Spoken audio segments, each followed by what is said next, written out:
नमस्कार, आप देख रहे हैं आई इंडिया और मैं हूं डॉक्टर पंकज सिंह गौर। आपने एक कहावत तो सुनी होगी, हम तो डूबे सनम तुमको भी लो डूबे। जी हाँ, बिल्कुल अक्षर सा ये साबित हो रहा है मध्य प्रदेश के विधानसभा चुनाव पर जो परिणाम सामने आ रहे हैं। उसके बाद ये कहावत दरअसल समाजवादी पार्टी पर चरितार्थ हो रही है। वो समाजवादी पार्टी जो मध्य प्रदेश में इस बार कांग्रेस से गठबंधन कर चुनाव लड़ना चाहती थी, लेकिन कांग्रेस का पावर हाई दिख रहा था, यानी कांग्रेस अपने आप को बहुत मजबूत समझ रही थी। और समझे भी क्यों ना, हाल ही में जब कर्नाटक और हिमाचल प्रदेश के चुनाव हुए, उसमें भारतीय जनता पार्टी को बुरी तरह पराजित करने के बाद निश्चित तौर पर कांग्रेस को लगा कि इस बार क्या मध्य प्रदेश, क्या राजस्थान और क्या छत्तीसगढ़, इन राज्यों में वो आसानी से सरकार बना लेगी। इसलिए उसने अन्य किसी दलों से कोई खास गठबंधन में दिलचस्पी नहीं दिखाई, जबकि समाजवादी पार्टी के नेताओं को गठबंधन के लिए आमंत्रित भी किया। कुछ सीटों पर बातचीत भी हुई और जब सीटों को लेकर आपसी सहमति नहीं बनी तो कांग्रेस के नेताओं और समाजवादी पार्टी नेताओं के बीच बयानबाजी शुरू हो गई। एक दूसरे पर आरोप प्रत्यारोप लगाए जाने लगे। लड़ाई तो यहाँ पर कहीं न कहीं भारतीय जनता पार्टी से थी, लेकिन लड़ाई छिड़ गई समाजवादी पार्टी और कांग्रेस के बीच। कांग्रेस के प्रदेश अध्यक्ष अजय राय लगातार हमलावर होने लगे समाजवादी पार्टी पर। उत्तर प्रदेश में कांग्रेस ने गठबंधन धर्म निभाने की बात कही जब घोसी का उपचुनाव हुआ और उसमें उसने कोई प्रत्याशी नहीं खड़ा किया और घोसी में समाजवादी पार्टी बम्पर मतों से चुनाव जीती। लेकिन दूसरी तरफ कांग्रेस ये आरोप लगाने लगी, जब उत्तराखंड के बागेश्वर में चुनाव होता है तो वहाँ पर कांग्रेस के साथ समाजवादी पार्टी अपना धर्म नहीं निभाती है और वहां प्रत्याशी खड़ा कर देती है, जिस वजह से कांग्रेस का प्रत्याशी चुनाव हार जाता है। कहीं न कहीं कांग्रेस के प्रदेश अध्यक्ष बनने के बाद अजय लल्लू समाजवादी पार्टी से ज़्यादा बहुजन समाज पार्टी से गठबंधन के पक्ष में नजर आए। यहाँ तक कि लगातार बयान भी इस दिशा में देते हुए दिखाई दिए। फिर भी मध्य प्रदेश में गठबंधन को लेकर, चूंकि इंडिया गठबंधन में कांग्रेस के साथ समाजवादी पार्टी भी शामिल थी, समाजवादी पार्टी को ये उम्मीद थी कि मध्य प्रदेश में जहां पर समाजवादी पार्टी का कोई न कोई विधायक चुनाव जीतता आया है तो वहां पर उसे सीटें देगी। समाजवादी पार्टी संभवतः 9 सीटें मांग रही थी और कांग्रेस में एक बार सहमति 5 से 6 सीटों पर बनती हुई दिखाई दी। एक बैठक भी होती है कमलनाथ और दिग्विजय सिंह जैसे दिग्गज नेताओं के साथ। उसके बाद उस बैठक का कोई नतीजा नहीं निकलता है और जब नतीजा नहीं निकलता है और लगातार कांग्रेस के प्रदेश अध्यक्ष अजय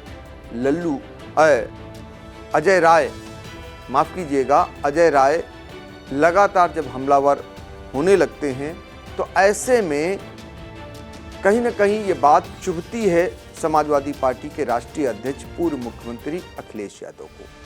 और अखिलेश यादव जब सीतापुर आते हैं तो उस दौरान अखिलेश यादव जो टिप्पणी करते हैं वो बहुत तल्ख टिप्पणी करते हैं। हर कोई उस टिप्पणी को कहीं न कहीं अखिलेश यादव के मुंह से अच्छा नहीं मानता है, क्योंकि जैसे ही अजय राय को लेकर पूछा जाता है कि वो ऐसे आप पर लगातार बयान दे रहे हैं तो अखिलेश यादव तमतमा जाते हैं और कहते हैं ऐसे हम चिरकुट नेताओं के मुंह नहीं लगते हैं, यानी उन्हें चिरकुट जैसे शब्दों से नवाज देते हैं। बात यहीं तक नहीं रुकती है, जब बात ये पहुंचती है मध्य प्रदेश में और वहां पूर्व मुख्यमंत्री कमलनाथ से पूछा जाता है कि इस प्रकार का बयान अखिलेश यादव ने दिया है तो कहते हैं अरे छोड़ो अखिलेश को, हम नहीं जानते अखिलेश को।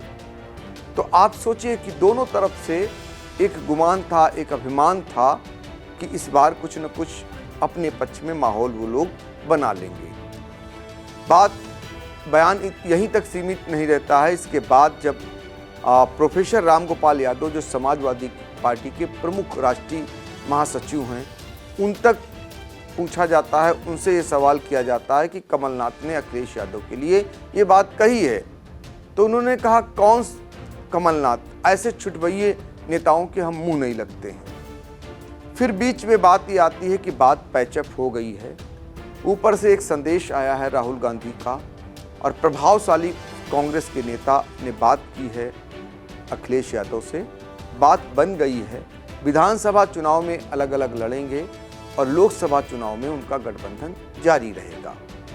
दरअसल इस गठबंधन के पीछे की वजह ये बताई जा रही है कि जो तल्खी हुई बीच में, उसमें ये कांग्रेस मान बैठी थी कि 3 राज्यों से लेकर 4 राज्यों में उसकी सरकार बननी तय है और यदि अभी से उसने दबाव नहीं बनाया समाजवादी पार्टी पर, तो उत्तर प्रदेश में जो सीटें कांग्रेस को देने के पक्ष में है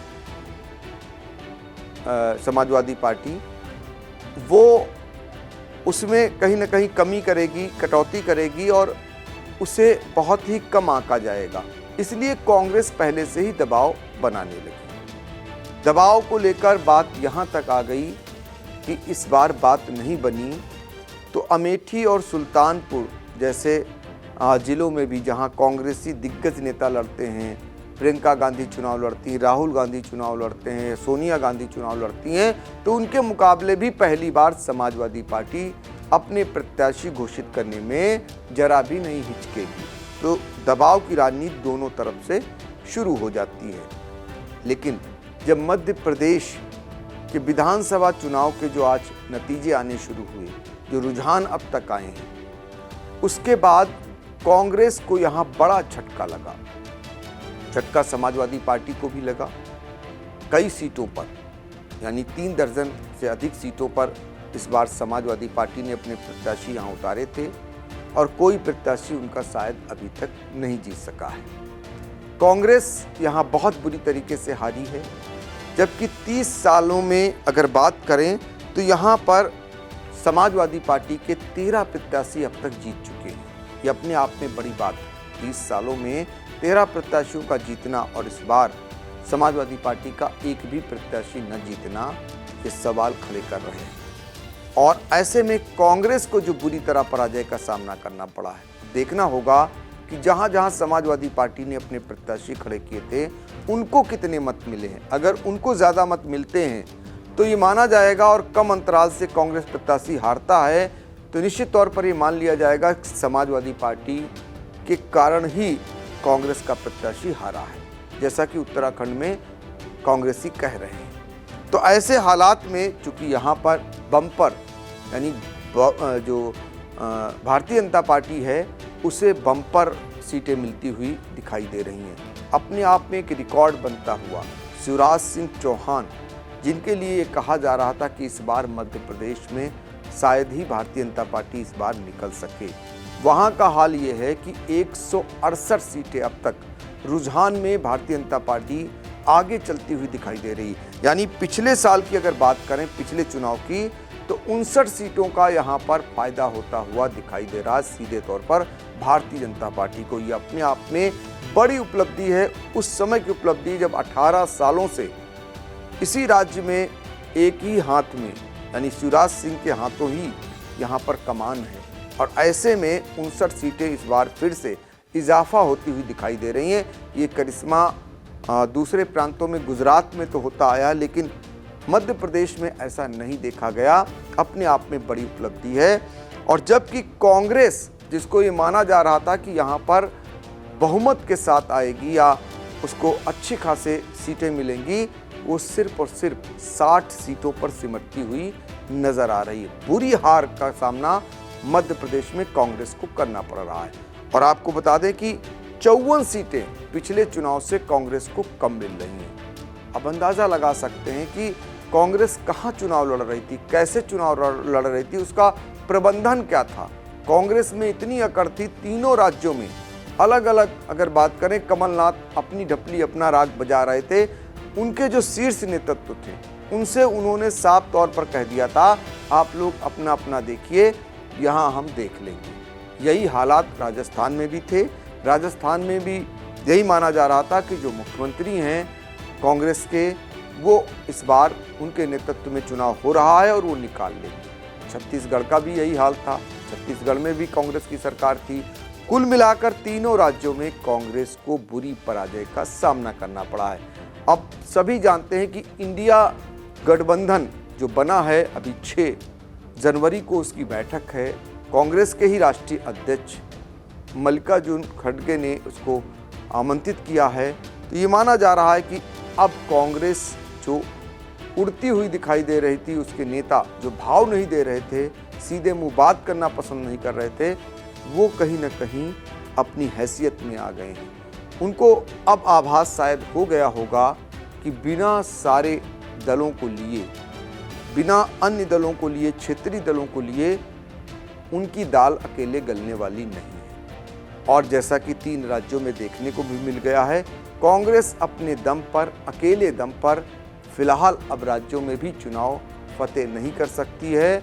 जो भी कारण कर्नाटक और हिमाचल का रहा हो, उसके बाद जो चुनाव हुए हैं, तेलंगाना जहां पर उसका सीधा मुकाबला भारतीय जनता पार्टी से नहीं था, उसका मुकाबला वहां पर दूसरे दल से था जो सत्ता में थी, और वहां पर तो वो जीतती हुई नजर आ रही है। लेकिन उसके हाथ से 2 बड़े राज्य, छत्तीसगढ़ हो या फिर राजस्थान हो, वो पूरी तरीके से निकल चुके हैं।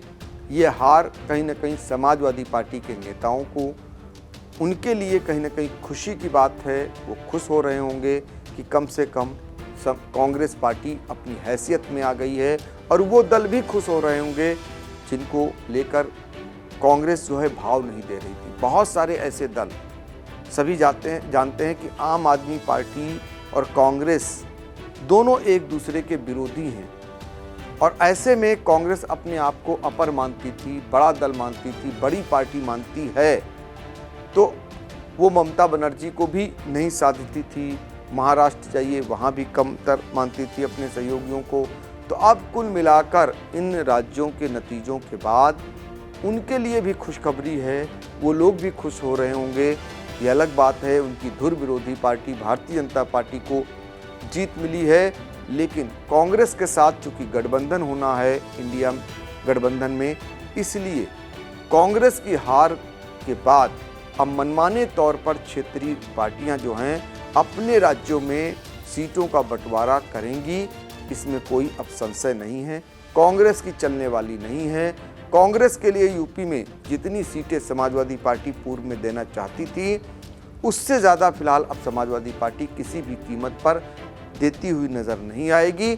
और इतना तय हो गया है कि अब सभी पार्टियों की मजबूरी बन जाएगी, क्योंकि मोदी का सिक्का जब स्टेट चुनाव में भी चला है, सबने देखा है कि कोई मुख्यमंत्री का फेस नहीं था इन तीनों राज्यों में, सभी राज्यों में कहिए, बल्कि 3 खासकर राज्य जो मध्य प्रदेश, राजस्थान और छत्तीसगढ़ हैं, उसके बावजूद प्रधानमंत्री नरेंद्र मोदी ने यहाँ पर चुनावी सभाओं को संबोधित किया, और उनका सिक्का, मोदी के साथ योगी का भी प्रचार यहाँ पर चरम पर रहा।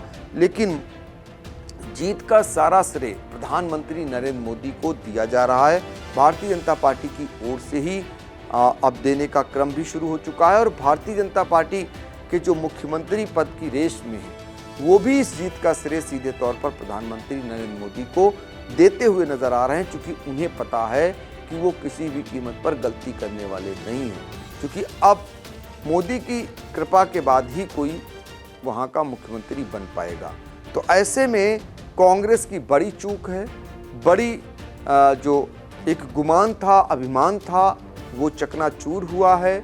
और इस अभिमान और गुमान के साथ जो कांग्रेस को पराजय मिली है, निश्चित तौर पर समाजवादी पार्टी अपने मकसद में फिलहाल जीतती हुई जरूर नजर आ रही है। लेकिन मध्य प्रदेश में समाजवादी पार्टी का भी सूपड़ा साफ हो गया है।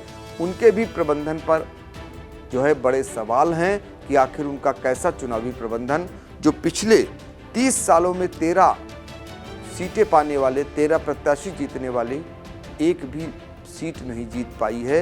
ये अपने आप में समाजवादी पार्टी को भी सोचना होगा। और कांग्रेस के लिए ये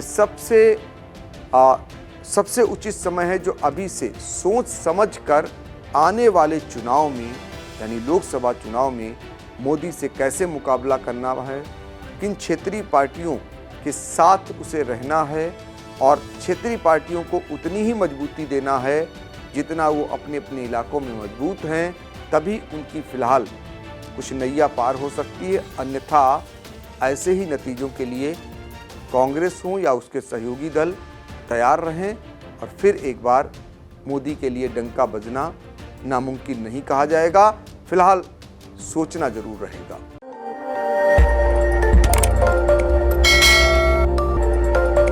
खबर आपकी, नजर हमारी। देखते रहिए आई इंडिया।